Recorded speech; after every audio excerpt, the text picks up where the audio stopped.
friends from a time long past. I am Abraham Lincoln, a humble servant who, in the year of our Lord 1861, faced the crisis that threatened to rend our nation asunder, the Civil War. What if you were called to lead through a storm of your own, be it a faltering business, a divided household, or a world in turmoil? Could you steer the ship as I did? Stay with me now, and I shall share with you 5 secrets that held our Union together. Secrets you may wield to lead in your own hour of trial. These are not mere tales of old, but lessons forged in the fire of adversity, ready for your use today. Let us begin. In my day, I learned that leadership in crisis is no small task. When the cannons roared at Fort Sumter, I had but a moment to decide the fate of millions. Yet through trial and error, I discovered principles that steadied my hand. Today, I offer them to you, 5 pillars of strength. Prepare yourselves, for we shall journey through the battlefields of my time and apply these truths to yours. If this wisdom stirs your heart, I invite you to journey with me further.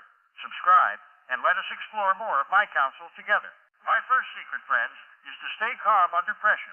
In April of 1861, when the first shots fell upon Fort Sumter, my heart, like yours, might in a sudden storm, yearns to act with haste. Yet I learned that a rushing mind oft leads to ruin. I took a breath, consulted my counsel, and penned a call for 75,000 volunteers. Not in anger, but with purpose. This calm allowed me to see the path ahead. The principle here is simple. A steady hand thinks clearly. When the tempest rages, pause as I did. Give yourself a moment to reflect. In your time, perhaps a colleague falters, or a market crashes. Take what I call a Lincoln pause. 5 minutes of silence to gather your thoughts. I once told my generals, let us not be driven by passion, but guided by reason.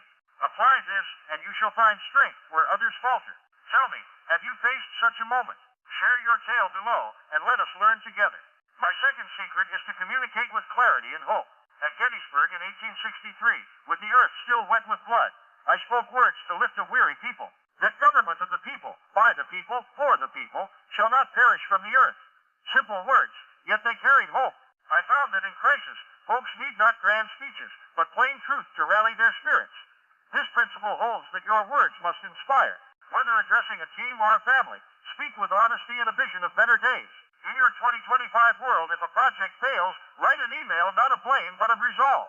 We shall rise anew together. I learned this from the fireside chats of my successor, though in my day it was letters by candlelight. Try it and watch your people stand taller. What message would you craft? Leave it in the comments and let us ponder it. My third secret is to build a diverse team. When I formed my cabinet, I chose men like Seward and Chase, rivals who challenged me. They brought views I lacked, and together we forged a stronger union. I oft said, a house divided against itself cannot stand, but a house united in difference can prevail. The principle is to seek strength and variety. In your day, gather folks of differing skills, perhaps a tech mind and a creative soul, for your next venture. In 1862, this diversity helped me navigate the emancipation question. Today, it might save your startup from a single-minded error. Build your team with care, and you shall find wisdom in their counsel. Have you a diverse crew? Share their story below. My fourth secret is to adapt to changing circumstances.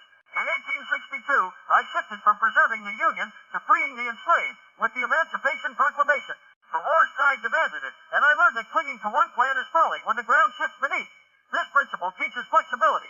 When your world changes, say a new law alters your trade. Pivot as I did. I once wrote, I shall try to correct errors when shown to be errors. In 2025, if your market turns, adjust your course with courage. This adaptability saved our nation. It can steady your path. What change have you faced? Speak of it, and let us find the lesson. My fifth secret is to lead with empathy and resolve. In 1864, I pardoned a young deserter, moved by his mother's plea, yet held firm to win the war.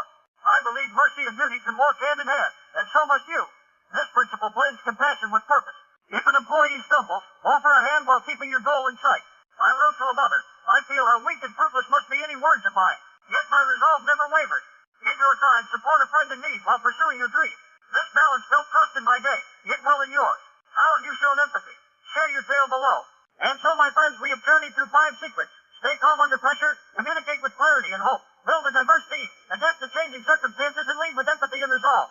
These pillars held our nation when all seemed lost, and they can steady you in 2020's trials. Recall Fort Sumter's fire, Gettysburg's hope, and the pardoned soldier's grace. These are your tools now. I have shared what I learned through toil and tears. Take these lessons, apply them, and watch your leadership grow. If this counsel has touched you, subscribe to hear more of my thoughts next. We shall explore my life suggestions for overcoming failure. Like this video if it stirs your spirit. And in the comments tell me which secret will you try first. Together let us build a legacy of wisdom. Farewell for now, and may Providence